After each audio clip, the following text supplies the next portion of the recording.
Welcome, everyone, to the Over Under Movies podcast, the show where we look at your favorite films and franchises in the world of filmmaking and ask the simple question, is it overrated or is it underrated?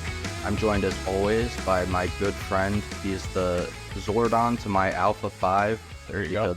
He's bald and I'm short. I'm catching it straight right off the top here. I see it. What's up, Jason? Coming Dylan DeAngelis. Hey. And today we're joined by a very special guest. He's joining us from the Thirsty Nerds podcast. It's King. What up? Woo! Yes, I'm guest starring. I'm from like I'm like Raphael. No, not Raphael. But coming in from the crossover episode with the Teenage Mutant Ninja Turtles. Yes. There you go. There you Yeah, go. I am repping.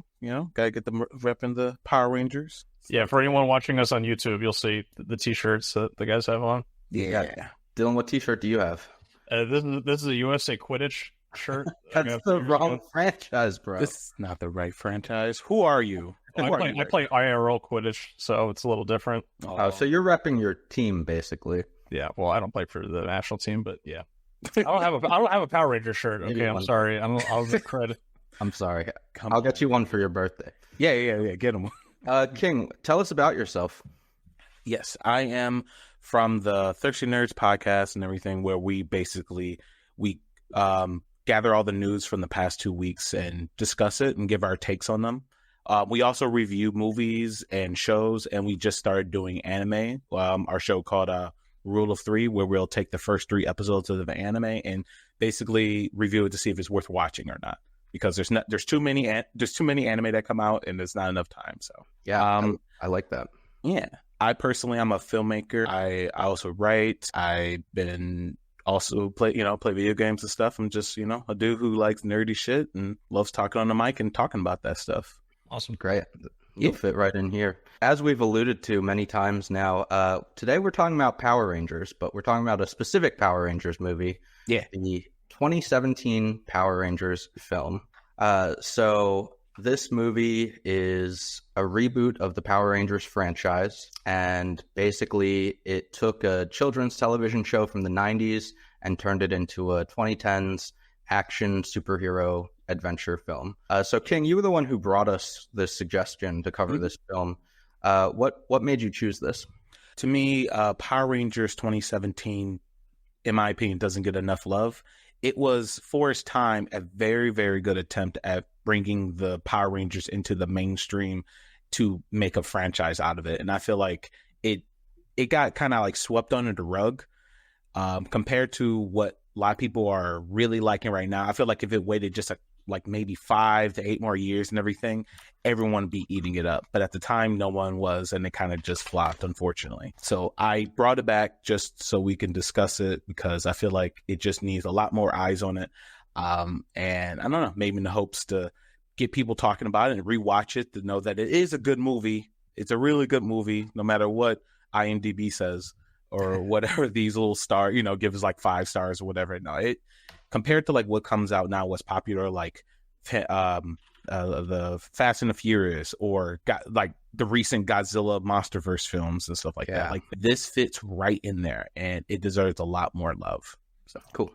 Yeah, I could see that. So this is based off like a really long-running franchise. Power Rangers originally debuted in, I think, 1993, and then had like it just celebrated its 30th anniversary last year. So yeah, I know it's tough. It's tough. Oh my God, I remember going to I went to one of the live performances back in. Oh my gosh, yeah, what they had like you get in an arena and everything, and seeing like jump around and shit with the fighting the putties and the fucking bird people. I forgot what they were called, but from the movie and everything. Yeah, it was. Oof. Yeah. I mean, King, we're kind of burying the lead a little bit. You're talking to 2 guys who we know the franchise very well. One of my like early. Where's your shirt, Dylan? Yeah, I don't have a t-shirt. I apologize. It makes me a fake fan. I have a white Power Ranger Funko Pop above me here that That's I'm really cool. pulling down. But one of my earliest childhood memories is like it's like a family video of me like doing like cartwheels when I was like 4 years old, saying that I'm Tommy. That's sick. For the Power Rangers. Like, this is a series that was like I loved like a ton when I was a kid. I know Jason's also a big Power Rangers fan. We're both two guys that have watched like a lot of the later seasons of the show as well, so we understand the history of it. And yeah, this is a reboot of like the Mighty Morphin Power Rangers, like the OG team that they're trying to bring back into the fold here.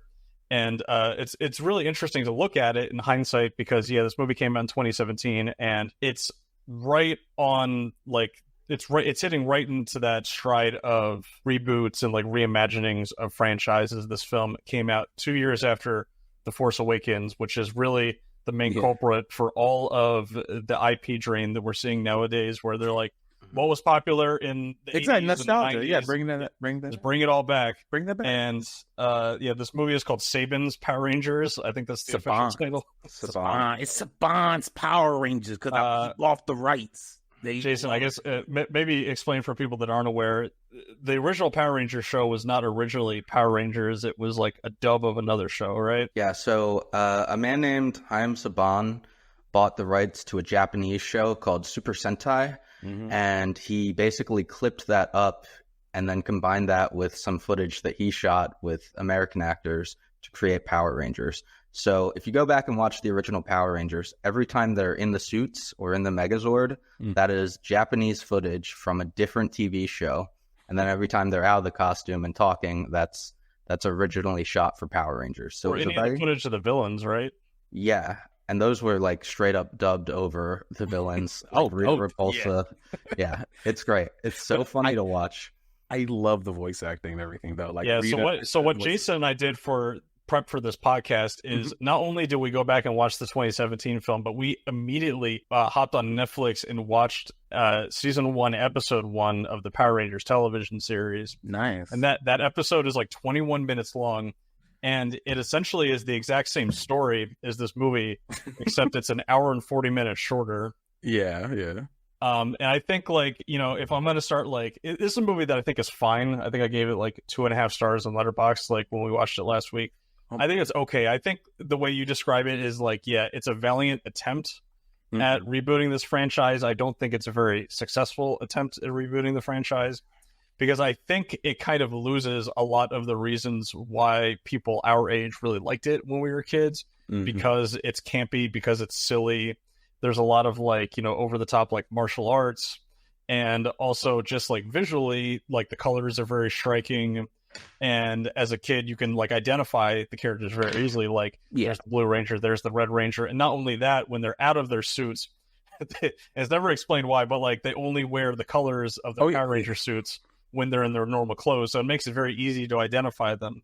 This movie takes a much more like grounded approach at a Power Rangers origin story, and I think in that attempt, I think they kind of lose a little bit of what makes the series like special to people that got into it when they were kids. So for anyone who doesn't know what Power Rangers is, the premise of both the original series and this film is that aliens are attacking Earth, and there's this leader named Zordon who's a good guy who wants to save Earth, and to do so he needs to recruit 5 teenagers with attitude. Hey, I was hoping you would say that. So he pulls from this California city called Angel Grove, and he gets 5 teenagers, and then they each get a different colored super suit, and they fight monsters and bad guys together. And then they get Zords, which are these giant transformers like robots that can combine into a Megazord and fight kaiju. So it's basically like the dopest thing you could possibly see on screen with the smallest budget. It's a lot of fun. And then this movie took that premise and did it like completely seriously, which was kind of cool. So, King, give us a rundown of like the plot of this movie, beyond what I've just said. Basically, millions of years ago, there were Power Rangers that were once here, and they basically died off saving the Earth. And then back to the present and everything, Jason, Billy, Kimberly, Zach, and Trini kind of collide together to this one spot where these power points that were once buried millions of years ago are now buried in Angel Grove. They get them. They find out that they are what you would call Power Rangers, and they have to fight this villain before she comes back and destroys the world and takes this thing called the Zeo Crystal in 11 days. And they have to train and find her and everything and fight. And yeah, then pretty much. And they basically meet Zordon. They fight some putty ninjas and stuff before they have to fight the final villain, which is Rita Repulsa and her giant golden kaiju Goldar and everything. Definitely, I know I'm a little jumbled with the description and everything, but that's pretty much what that happens in the film. Yeah, that's a good rundown. So what was your connection to the franchise like when you were a kid? I know you went to the live show. Mm-hmm. How many seasons did you end up watching of this until you, like, quote unquote, grew out of it? That's a good question. I believe it was around, I think at one point I just watched the movies. I think around Ninja Storm or I think it was Ninja Storm. That's when I kind of like fell off. And then I kept coming back when the movies came out. So because I do remember buying Turbo or watching it. And I think that was when they brought in like the cars and stuff. Yeah, I think I kind of fell out because cars aren't really my thing. It was cool that in the Turbo movie they brought back Jason and Kimberly, but yeah, that's around where I left. What about you guys? I watched it pretty consistently up until Lost Galaxy. So the order I think goes Mighty Morphin, and that ran for 3 seasons and included a ninja season and the Alien Ranger season, and then Zeo, and then Turbo, and then In Space, which was the end of the Zordon saga, and then Lost Galaxy. And then when they got to Lightspeed Rescue, where the Zords were train-based... They were trains? Yeah, there were trains. They were all like emergency vehicles. Yeah. But I kind of fell out there because I think that was one of the first seasons where they were all like grown-ups with jobs. Like they were like firefighters and EMTs. Yeah, it's like... I guess they weren't teenagers with attitude anymore. Yeah, it was hard for you to relate to that, like being, like you're not worrying about a 9 to 5, at least not yet. And it was like, Yeah, I'm looking at the Rangers Wikipedia page right now, and they're currently on season 30 of the Power Rangers. Holy shit! That's Power Rangers Cosmic Force. I'm sorry, Cosmic Fury. Oh, so that ended already, and that is the last Power Rangers series. The show has been so it had a series finale? Oh shit, it's over? The show has not been renewed for any more seasons. It was a very quiet cancellation of this franchise. Was it what? Oh, go ahead. There's talks of a reboot, and there have been since this movie flopped. This franchise was bought by Hasbro, and they're trying to reboot it, and they have been for years. I think it died quietly somewhere during like the COVID era, and then they just wrapped up with Once and Always and Cosmic Fury. So it's kind of up in the air, the fate of this franchise. Okay. And that's I didn't hear about that until now. Like I know, but I was trying to look through like the timeline here. I think I jumped off around like Power Rangers SPD. I remember watching a lot of, which is that the police one? Yeah, which came out in 2005. Yeah. Between that and like Mystic Force, I think that's like when I like kind of started jumping off. Mm-hmm. But yeah, I mean, it's insane. It's like so many different iterations of these teams, and like, because even going all the way back to like the Mighty Morphin Power Rangers, like none of these actors ever became like big actors in anything. Oh. So they always just kept like bringing the same people back for like time travel stories and like multiverse stories. I would say the person who got the most success, I feel, was probably Jason. Like he went out to do the most things. He became a UFC fighter for a second. Oh, Jason David Frank. Yeah, Jason David Frank. Yeah. And R.I.P. Yeah, unfortunately, and he became like a Comic-Con like Hall of Famer. Oh yeah, that guy went to every convention humanly possible over his stint as being the guy for Power Rangers. Exactly. He also has like a movie that maybe isn't out yet, like a fan film called White Dragon, something like that. Yeah. It still hasn't been released yet. I'm not sure what's going on with it, but it's supposedly going to be coming out eventually. So. Yeah, I believe that was like a Kickstarter project, and then when he passed away, I think everyone involved did promise to like get that out there to honor him. So maybe we can talk about that when it comes out. Oh, I'll be down. Yeah, sweet. Yeah, one of the things we're not going to talk a lot about in this podcast is the was it the 1997, I think, Mighty Morphin Power Rangers film. That's going to be a whole separate podcast from us. Yeah, don't worry. Because Yeah, we have a lot of thoughts. I have a lot of thoughts on that movie. I fucking love that movie. I haven't watched that movie in years. I need to go back. Yeah, spoilers. The CGI does not hold up. Oh, I know.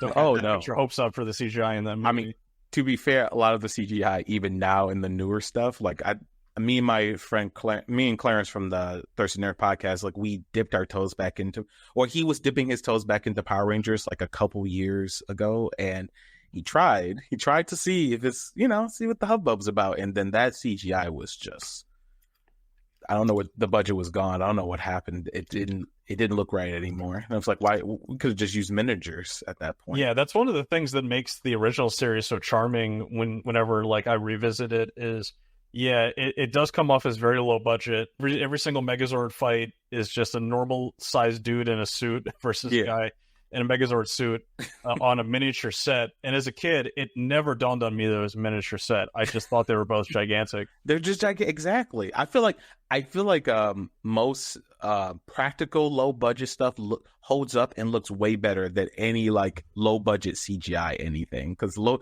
budget CGI just does not hold up well after years. Yeah, bad CGI becomes distracting. Yeah. Whereas like cheap like practical stuff, like your brain can kind of, at least you're looking at a real thing. Yeah, exactly. Yeah. So back to this movie, we can talk about sort of the elements that you like about it, King. Like what do you think makes this stand out against all the other superhero movies that we get these days? A standout, I think, looking back at this film, like comparatively, it feels like that beginning era of superhero films. It feels like it still needed some work. There was like rewatching the film, there is a lot of stuff that could have been like ironed out, like especially story wise and everything. But I feel like the heart is there. I really like the chemistry between the characters when they're just talking to each other and stuff. I think it really works. And I think the only problem, honestly, which is the only point of the movie, is kind of the Power Ranger stuff. Like when they start when they finally reach Zordon and he's trying to get them to morph and everything, it just doesn't feel right, because Zordon isn't, and comparatively to the old series, Zordon isn't a all like powerful or mystical alien who's trying to teach you to be superheroes and everything. In this one, he's just a guy trying to come back alive again so he can do the job without the other Rangers and everything, because he just needs them to hurry up and morph. Hurry, go, hurry. I think it doesn't help that, I think it's been a while since I watched the original series, but I believe when they got their coins and their morphers and everything, all they had to do was say a word and they would turn it to the Power Rangers. They didn't have to do like teamwork exercise in order to become Power Rangers. Yeah, it's something we were kind of tracking when we were rewatching the pilot episode. Is we were trying to see, okay, we're 5 minutes into episode 1. Where in the movie is this? And yeah, like the first, they breeze right through the first hour and 20 minutes of the movie in the first 5 minutes of the show. Yeah, because the show does not give a shit about how these people met each other or what their interpersonal relationships. It's not interested in being a Breakfast Club knockoff, which is what the first hour of the new Power Rangers movie is. Yeah. It's like teen angst, and they're hanging out in detention together and they're all outcasts. In the TV show, they're all just hanging out in their cool little workout club. It's a juice bar. The juice bar, whatever. It's a juice bar / martial arts studio. Yeah, because they have shit everywhere. They have ropes. They have, I remember the mats and stuff. They're just, doing karate and everything. Yeah, they're just hanging out. So at the very beginning of the TV series, they're all friends already, and they're just hanging out. And there's a great scene with Bulk and Skull, who are not in the 2017 Power Rangers movie. They completely omitted Bulk and Skull. Very important comic relief characters. Yes, very important. Very disappointing on that, but it's kind of indicative of the tone that they're trying to go for with this newer film, is that they're trying to be a little bit more serious with it. And I guess that's if you're somebody that does not like this movie, then you probably come away from this being why are they trying to make a serious Power Rangers film? Yeah, it's it makes no sense. I do feel like there can be a balance. I feel like there can be room for seriousness when it comes to Power Rangers and still room for goof, like still room for camp. I do believe they should have gotten straight to the point a lot faster when it came to just being Power Rangers, and then let them grow their characters and grow as a team as Power Rangers, instead of us waiting, like you said, an hour and a half for them to actually morph and to see them in these suits. Because, you know, it's a good, like, don't get me wrong, like, it's all because it's supposed to help you get this payoff at the end. Like, oh, they finally did it. They finally did it. But it does comes off as like they stretching the time of the film and everything, when they could have just got to the point a lot sooner. Like I said, I like this film because it's an attempt, because I feel like if you're going to get anytime there was an attempt to have a serious, like, actually legit, like, objectively probably good story when it comes to Power Rangers that could reach a wider audience, this was it. And I feel like the camp could have came later, if not in the second film or something like that, because I feel like it was there, like the parts were there for it to get real silly, but they were too focused on making it very emotional and very trying to emotionally resonate with an audience and everything. So I don't know. I feel like I do agree that they should have started with the camp, so we could have later on got the emotional stuff, and that way we could have built up to it. But that's just me. But I still think it's a very good attempt and a step in the right direction. Yeah, I dug it enough where I feel like it could have launched a further franchise at the very least. I feel like it does. Yeah, I feel like out of all the attempts out there, like trying to get a franchise, this was a really good attempt. Like, fucking Teenage Mutant Ninja Turtles got a second film. I thought that film was okay. Like, I mean, that's the difficulty here, right? Though, is that sometimes you don't get a second movie to like tell the full story with, like, and so sometimes you gotta like open with your best shot. True. And I feel like they went a little bit formulaic here with the story structure. I mean, they went with the standard superhero origin story, essentially, where, you know, Act 1 is like introduction to your characters. And in this case, like, you have a bunch of characters you need to introduce, and you need to like flesh out like their, you know, their home lives and stuff like that, and like the problems that each of them are individually going through. And then you have like the second act, which is like training montage and them trying to like, you know, find themselves and whatnot and developing their chemistry as a team. And then the third act is the entire fight sequence in Angel Grove. And then you're at the end of the movie. Whereas, like, would it be better to have a movie where they're already the Power Rangers at the beginning of the film, and you just like go into it like, you know, assuming that the audience has a pretty good idea of what the Power Rangers are going into the movie, and you can just tell a cool Power Ranger story, because that's what the Mighty Morphin Power Rangers film is from '97. Like, it's just telling a story of like a pre-established Power Rangers team, and I think it works a lot better in that regard. I see what you mean. So, King, one thing that you brought up was like the chemistry between the cast. I agree with that point, definitely. I think the 5 main kids were all really good. So I think what they were trying to do was like collect a group of like up and comers from a certain age range. Oh yeah. I want to talk about like how successful they were in that. So we have Dacker Montgomery as the Red Ranger, RJ Seiler as the Blue Ranger, Naomi Scott as the Pink Ranger, Becky G as the Yellow Ranger, and Ludi Lin as the Black Ranger.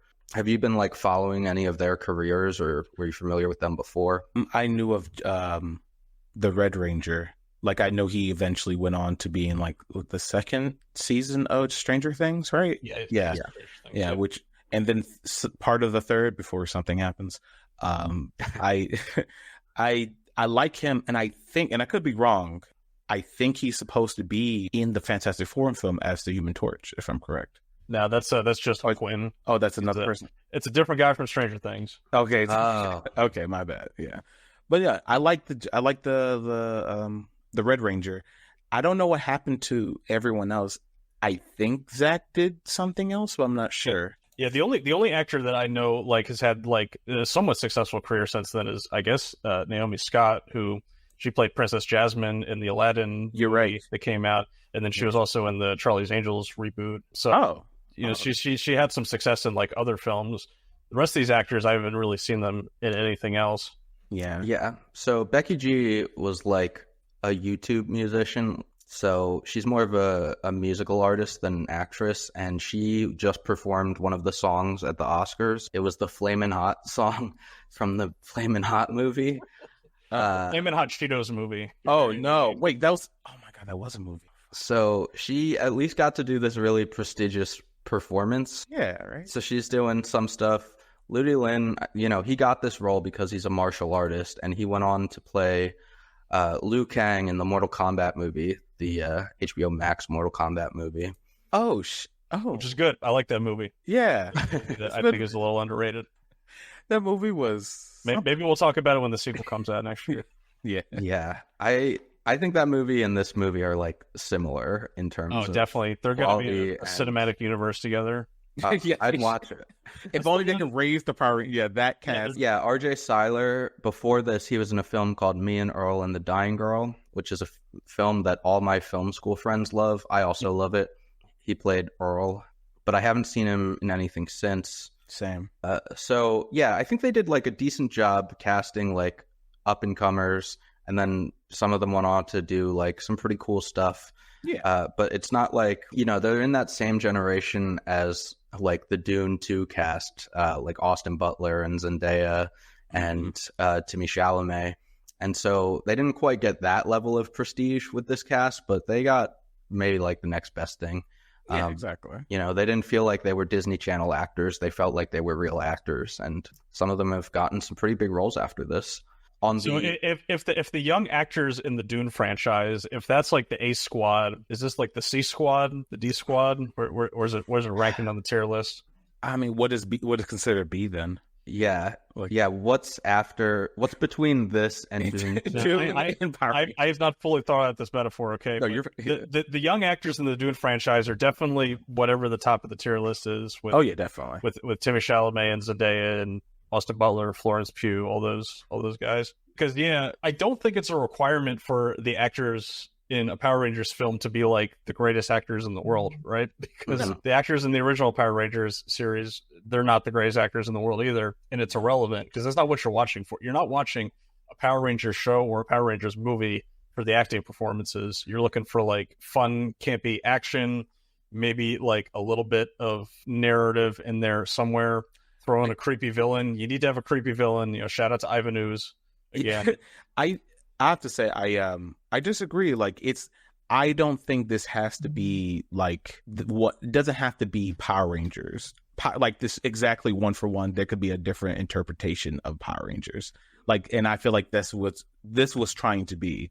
Like the comic books are really good, and I just started reading them, but they are a little bit more thought out than the show ever was when it comes to its characters and stuff. They have a lot more character moments in the books, but in the show, like they're kind of like, doing their thing, like no, it's, the monster, they're weak and everything, which is fine for that environment. And I feel like the movie wise, this could have just been that movie verse of the Power Rangers and stuff, where it's taken a little bit more seriously, where you get to think about these characters a little bit more, and then when they do get into these like high stakes situations, then we could actually feel for something and be worried for them. Like I did feel something when they're all trapped by fucking by Rita and everything, and she killed Billy and everything. I'm like, oh yeah. Shit, like I didn't think Billy was gonna die in this film. Not a fan of that he died. I think could have been someone else, but I did feel a little something. I feel like it's just it could be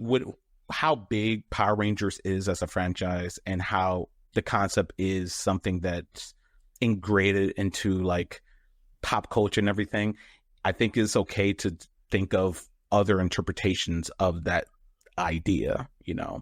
I don't think it needs to be as super edgy as that. I'm not sure if you guys seen it. Remember that old like internet Power Rangers short? Yeah, the Power / Rangers. Yeah, Power that guy. Yeah. It's like super dark. It's super edgy, bloody.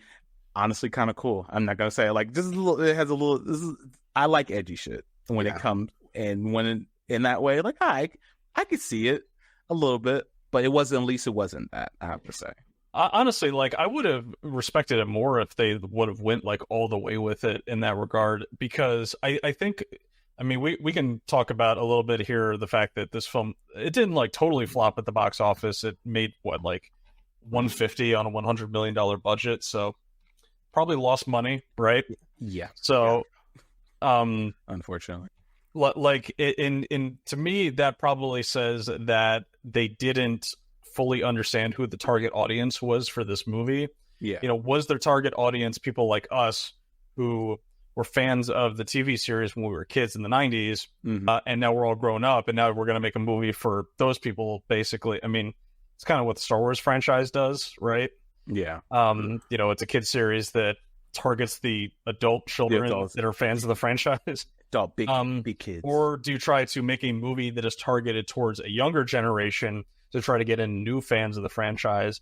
And I think, Dean Israelite, the director of this movie, he tried to like thread the needle a little bit. And I think because of that, it kind of doesn't end up really being effective for either of those two audiences. That's fair. It is. I do agree that if they were going to go full like edgy or dark Power Rangers and stuff like that for an older audience and everything, those who watched the franchise over years and kind of always thought like, what if they took it seriously? What could that look like? Then they should have just went full into that. And you could have foregone the origin story then if you're talking could have went straight people that already knew the series. Exactly, like that. If we taken that route and everything, you just go straight into Power Rangers instead of, like you said, this origin story of a film. Which, don't get me wrong, like as much as I do like this film, but it does, like when I was watching it, and by the time they actually got to like the crystal, like the obsidian like wall and everything, I clicked like, okay, how long has that been? Oh my god, it's 40 minutes. Yeah. Oh, okay, that's a long. Like don't get me wrong, I like these characters and stuff, but I do think the director should have balanced introducing the characters, let them know who they are, and with the Power Ranger stuff to getting to the point a little better, so we could have gotten into all that sooner. You know what would have been cool is the opening scene of this film is Zordon's original team from like the dinosaur age being defeated by Rita, who was the Green Power Ranger who has betrayed them. Yeah. What would have been cool is if you just like open the movie with like a 15-minute sequence of that fight going down. So you could see like what a Power Rangers team looked like at full strength fighting against another like evil Power Ranger. Because I mean, that's like a big thing in action movies in general nowadays, is that you open with an action sequence and then you do like, the opening title card, and then you can get into like your character introductions and stuff like that. But yeah, the fact that like the movie starts with the very end of that battle, and it's like, well, shit, I would have been interested in seeing that battle. That sounds cool. True. Yeah, your pitch to me kind of sounds like the beginning of Man of Steel, where they show everything on Krypton, and they show like Jor-El and Zod fighting each other before they put Clark on the ship, which I think a lot of people praise as like the only good part of Man of Steel. Man of Steel, it's not that bad. It's all right. It's okay. That's a whole different, different kind of words when it comes to me. A whole different podcast, exactly.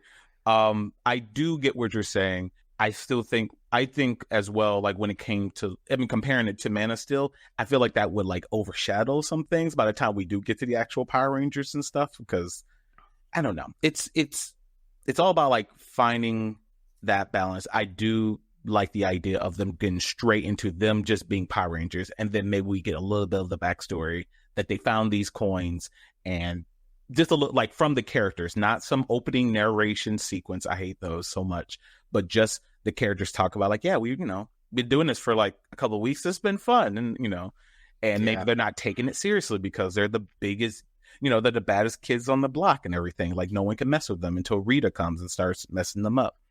Also, how did you guys take Rita, like with her new design, and then also the fact that she is as well as the Green Ranger, like she's both? Yeah. So I like that, like reimagining that she's the Green Ranger, because in the original series, she's the one who creates an evil Green Ranger by getting the coin and finding someone. So it makes sense that if they were to do that in the sequel to this movie, they would set her up as the Green Ranger.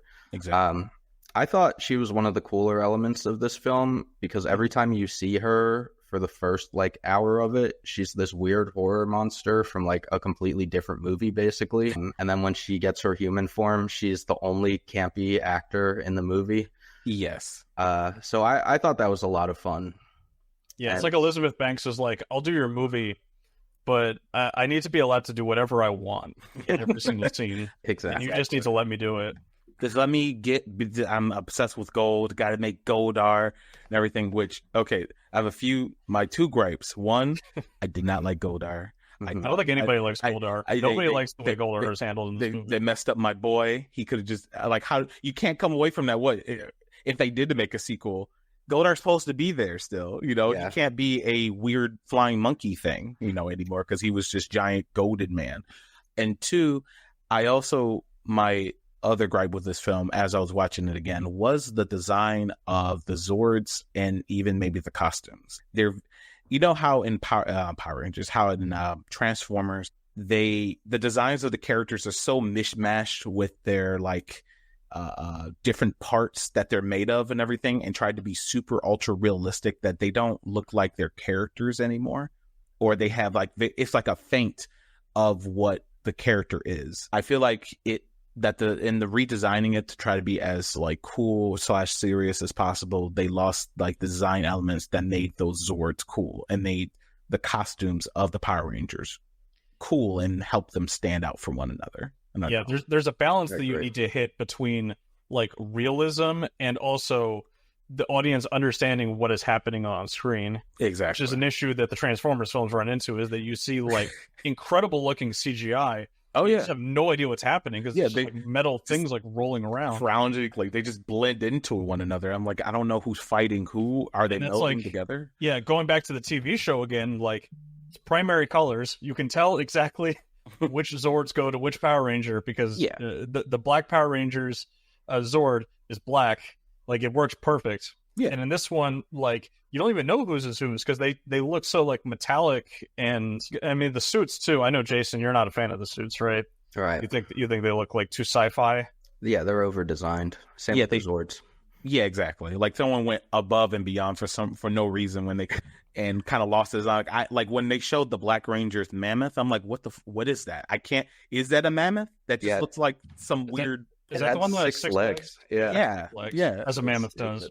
As a mammoth, exactly. Like there was I didn't know. Like there was no trunk.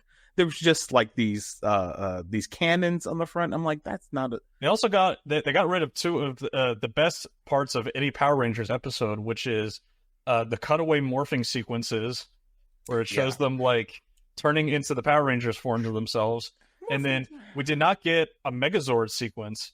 The Zords get like thrown into like a fire pit, and then the Megazord pops out of it. They melt and together. the Zord to Megazord combined sequences are always like the coolest parts of any Power Rangers episode.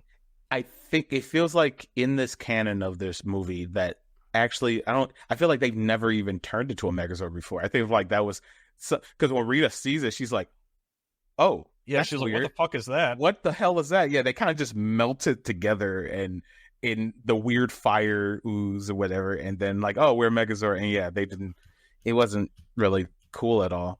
It was, unfortunately. Like if that was the intention of the movie, to say that like the Megazord can't unlock unless you're under extreme pressure and heat, they should have made that more clear. And I think if they wanted to reimagine it that way, it could have been cool, and they could have also still had a Megazord sequence. But the way it happened, it was just a little underwhelming. Yeah.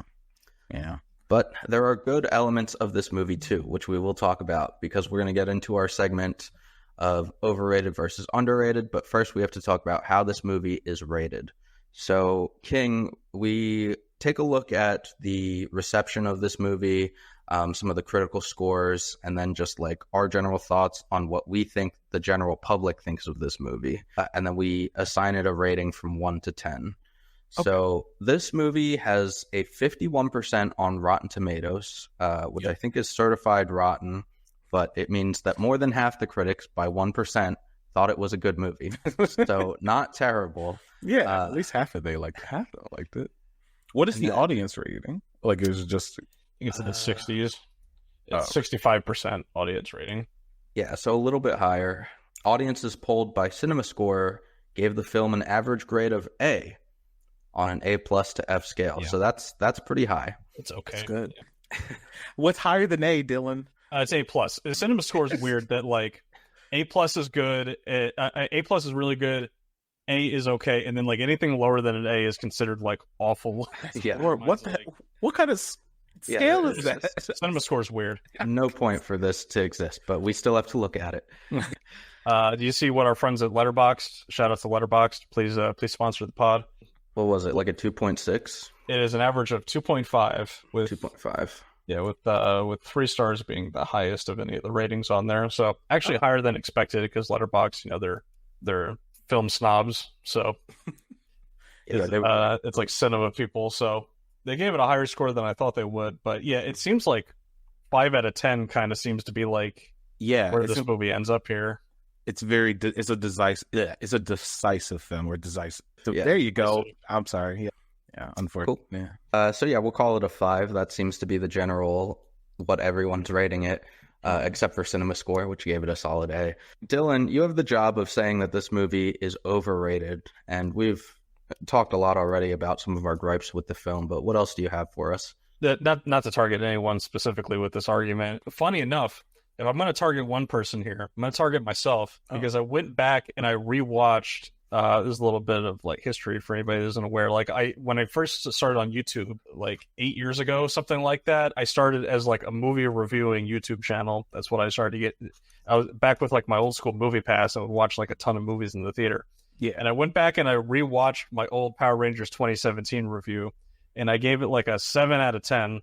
I was like, this movie's like pretty good.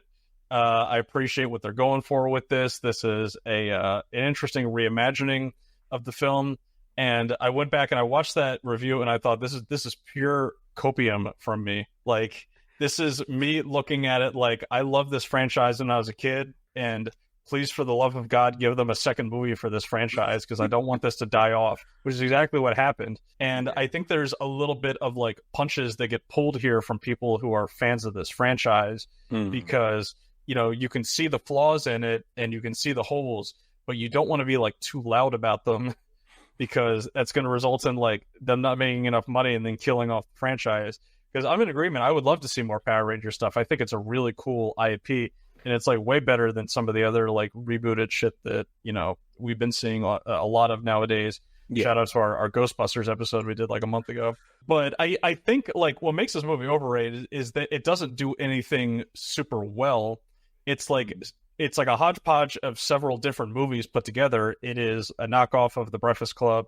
It is a knockoff of like a superhero origin story. Thinks that it's like an MCU film or something like that. The way that it like devolves into like a CGI fight scene in the third act. And you can't even give it credit for the third act of the film because I don't think the fight at the end is even that good, which sucks because the best part of like any Power Rangers episode from the original series is at least we're going to get a cool like Megazord fight, right? And we're going to see some putty people getting beaten up. Jesus Christ, the putty people, they turn them into CGI rock monsters. They're completely formless. The putty people are freaking amazing in the original show. They're just like, suits. And their whole fighting style is they're creepy. There's creepy dudes in bodysuits. It's creep. They just hide around that all the time. Exactly. To this movie's credit, there is one part where one of the Rangers kicks one of the putty people in the nuts. And even though it's a rock monster, it reacts like it has nuts. Does. And the reason that happens is because there was a real stunt person in that suit, and that actor really did kick them in the nuts. So that reaction that you see, the physical going like, oh, it's because a stunt person really got hurt, and they kept that taken. Oh, awesome. Oh, shout out to that stunt person. Jeez, I thought that was just your old fashioned like ball joke. You know, it's actually kicked in the nuts. Yep. Yeah, but I mean, if there's like a recent movie that I could like compare this to, Jason, cover your ears on this one. Oh, it's kind of like Madam Web a little bit. No, oh my god, hey, you didn't even see Madam Web. You didn't even see Madam Web? I saw enough Madam Web online. I know what it's about. Oh my god.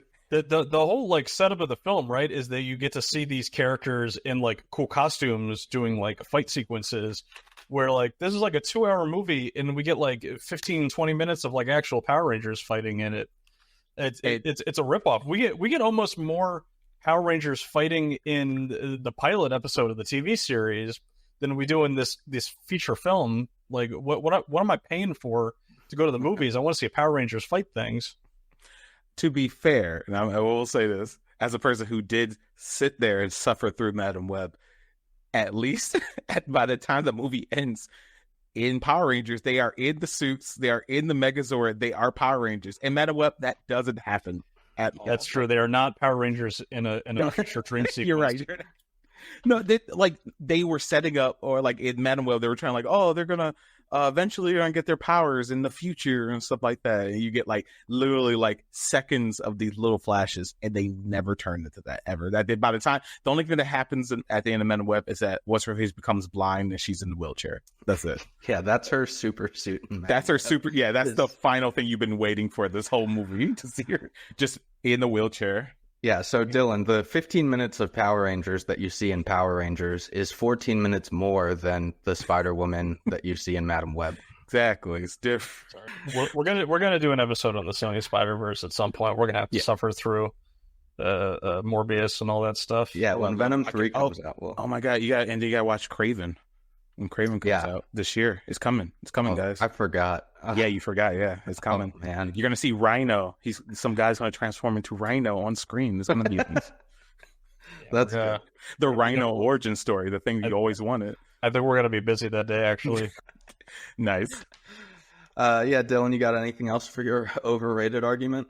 No, I mean, if we're going 5 out of 10 for our objective rating, right? Like, I just gotta argue this movie is like below average. It's below replacement level, and also like this movie has no rewatchability, which sucks. Like, at least like give us like a few cool action sequences that like I can pull up on YouTube every now and then. There's not like a particularly memorable moment in this movie that I'd want to come back to. I had not watched this movie since 2017 when it came out, and like on rewatch, I'm like, kind of makes sense. It's not exactly, and that's not what you want. I mean, ideally, if you were, if you're Hasbro, if you're a company like making Power Rangers movies, like you kind of need some level of like rewatchability to these things in order to make it profitable. And it just ain't doing the job there. Yeah, that's fair. I think from the sounds of it, I think we all liked this more on our first watch than on our repeated watches. But as probably the guy who likes it the most, but it's true. It's true. I think I hate to admit it, but Dylan's is right about the fact that I was riding that train when it first came out. I was really into it, and I wanted more. I feel like this had a lot of potential, and I fell in love with potential. And it kind of like smooth over a lot of the cracks and the rough spots of this film. But looking back at it now with no expectations of knowing that this is not going anywhere, that it's over, this is all they gave us, it could have been a lot better. It could have been more. I still think it's a very valiant attempt, but it definitely could have been. I'm curious, Jason, I feel like we see on Twitter like every other week here, there's like some like older franchise or like movie that didn't get good reviews that people tried to say isn't actually as bad as we thought it was. Like, I haven't seen like any revisionist history on this movie. I think people are pretty like dead set and like, yeah, that Power Rangers movie didn't work. No, the Power Rangers fandom will go to bat for this, but they do it in that kind of copium, half-hearted kind of way that you described. I mean, which I'm gonna do soon. yeah, you had the underrated argument. Yeah. I was gonna say, like, it feels like ever since Godzilla came out, there's also people. I think once the new, I'm gonna tell you this right. This is my prediction. Once the new Power Ranger whatever come out, people are gonna watch it. There are gonna be a lot of people. It'll probably be objectively better, but people will come back. I'm tired of pretending that this is a bad movie. Yeah, they'll bring that up because people were starting to bring back the Godzilla 1998 film. Was it? 98? Yeah, they're starting to say, guys, look. I'm tired of pretending this is bad. This is a pretty good film. I like the design of Zilla or whatever. I'm like, no. It's like, no. I'm good. No, it's not a good movie. Sorry. I don't know. Like, it's the past, like you said, like copium of like looking back and like, hey, saying, they probably did like it back then, but they probably haven't revisited it since they watched it, most likely. That's the problem. Like, if you're going into a franchise that you first watched and you enjoyed when you were a kid, it's like impossible to look at something like that objectively. Like, you just can't do it. Yeah, it's true. Like if you talk to somebody who had never watched Power Rangers when they were a kid and they just watched, if the 2017 film is their first exposure to the Power Rangers, they're probably not going to like this movie a lot.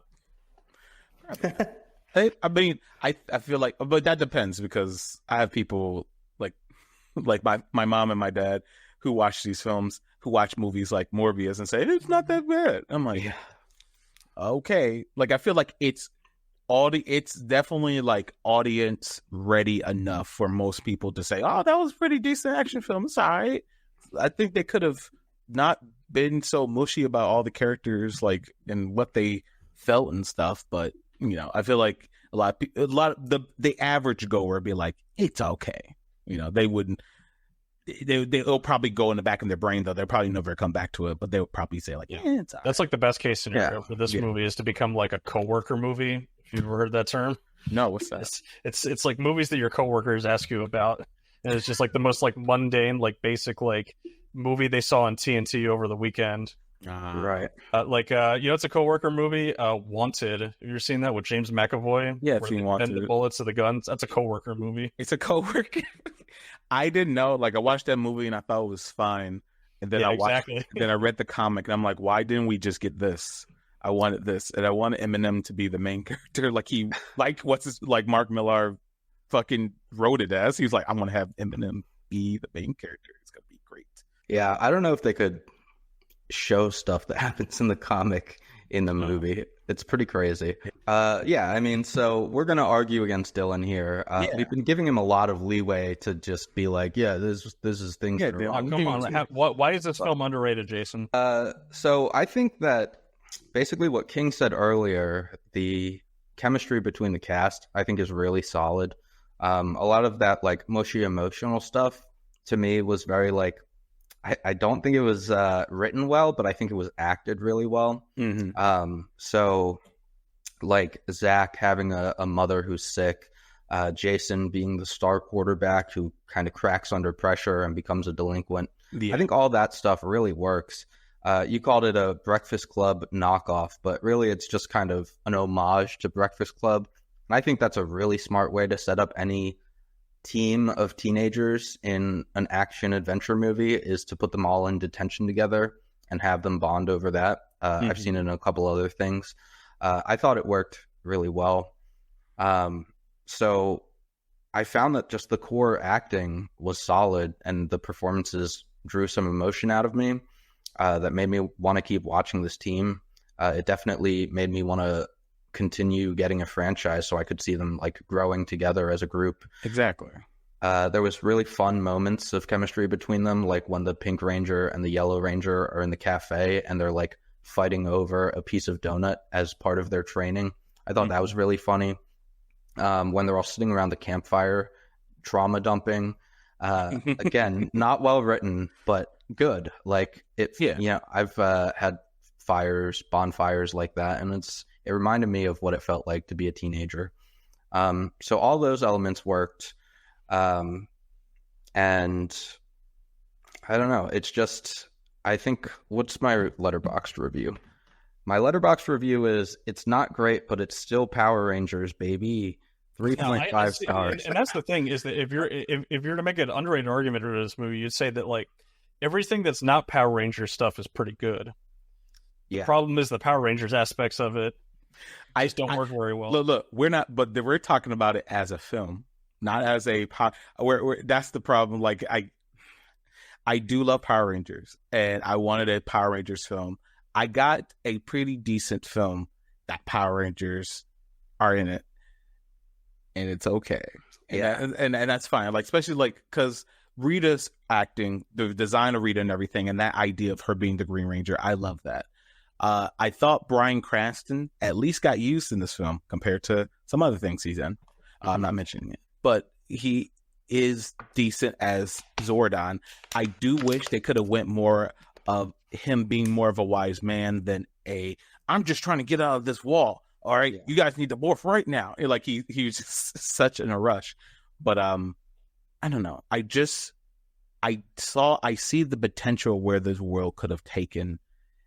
And I felt like we could have got a lot more if they had gotten a second chance for a sequel. and I feel like it at least deserved that. It is a good opening for what it is, and that's why I feel like this film is more underrated than most people give it credit for, especially compared to the shit that we get nowadays when it comes to a lot of these superhero films or just action films and shit like that. I feel like it has a lot more heart than compared to like the Bumblebee, not Bumblebee, sorry, one of the Transformers film, the Beast Wars film. Like that came and went, and I felt like that was hot garbage. But apparently, it's getting some sort of weird team up with G.I. Joe.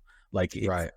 But I don't think Transformers gets way too much credit for where it went with the franchise and how it seems to just be spearing it through the dirt as it is. But it's still going. Like if people still go see those films, and they'll still make a profit.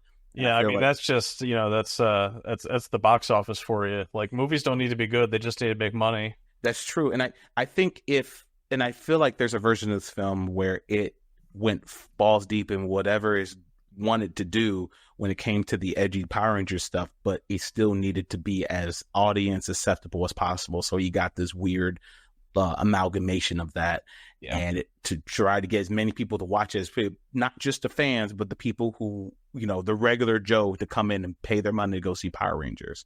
And yeah, I don't know. I do wonder what it would have been like if they kind of just went more towards the fans and getting them. And are there enough fans to keep this movie franchise going for it to get a sequel?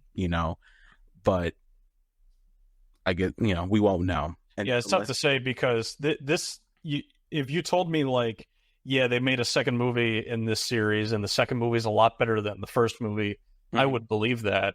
Yeah, because I feel like it sets itself up very well, and that there's a post-credit scene, right, that like teases Tommy with Tommy, to be in the next one. So they could have done the whole evil Green Ranger story straight out of the TV show. And I think maybe that's the issue, because they kind of gave it. I don't know, certain films that do the whole. I feel like, here's a post-credit scene or after credit scene where like, we're hinting at a sequel and everything. And I feel like for a lot of films, that's a kiss of death, because it feels like they're a lot more confident that this is going to go somewhere, and eventually it never really does. Unfortunately, it's kind of like this is where the fun begins, or what's the Dark Universe? What does the guy say at the end of Dracula? He's like, and the games begin, or something like that. Like that whole thing, like that never works, and then it didn't go nowhere. So that's unfortunate. But I feel like it would have, if we would have gotten the sequel to this film, even if it didn't make all this money back, or at least wasn't as profitable, I feel like it would have made a lot more money and been a lot better the second time around. But yeah, but here we are. So too. Yeah. Well, we'll see if this franchise gets picked up again in any way, shape, or form. Even though I think it's dead, there is still rumblings of a revival. There is someone who is on Hasbro's payroll right now to be the showrunner of a rebooted series. And on that showrunner's website, it says that they're going to be hour-long episodes. So it's definitely going to be a different beast if it ever comes back. Oh, my God. Okay. Jason, what's our final verdict here? I actually do think this film is underrated. I'm looking at the critical scores for every MCU film right now, and MCU films that are rated higher than this include Thor: Love and Thunder, Thor: The Dark World, and Avengers: Age of Ultron. Like, almost every MCU movie is rated higher than this, and this movie is better than a lot of them. I feel like I have a lot more heart than a lot of them, especially, oh my God, Love and Thunder. Yeah. Yeah. So, I feel like it just, and I said this way in the beginning, if it came out maybe in 2019, maybe even 2020, I feel like it could have gotten a lot more. Yeah, it's tough to say what the exact issues were with this movie. Is this like on a screenwriting level of issue, or are there like deeper problems that like it didn't make this movie work? Yeah. I mean, like the director of this movie basically hasn't like directed anything else. He did Project Almanac, and then I think he did a couple episodes of like the Are You Afraid of the Dark reboot. Like, I feel like getting somebody in there that has like some sort of like vision for the franchise would help a lot. Yeah. Because like, yeah, outside of like Elizabeth Banks, this movie kind of, it feels like it's lacking some of that like oomph that you would expect out of like a Power Rangers movie. Mm-hmm. So Dylan, you're sticking with overrated?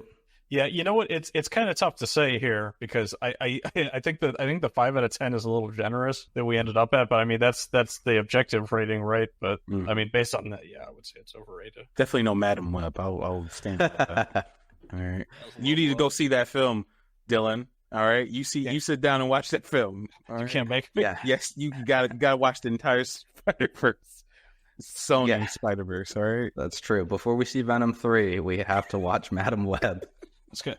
That's good. We do a lot of like binge watches for this podcast, and that one's gonna be it's gonna be rough. Yeah, we're gonna have to take some shots before that one. Yeah, when we were binge watching Shrek, one of the best weeks of my life. It was awesome. Yeah, binge watching this. I think what isn't like the only bad one. That's the third, right? If I'm correct. Yeah, the third one's fine. Like it's just not better amazing. than Madam Web.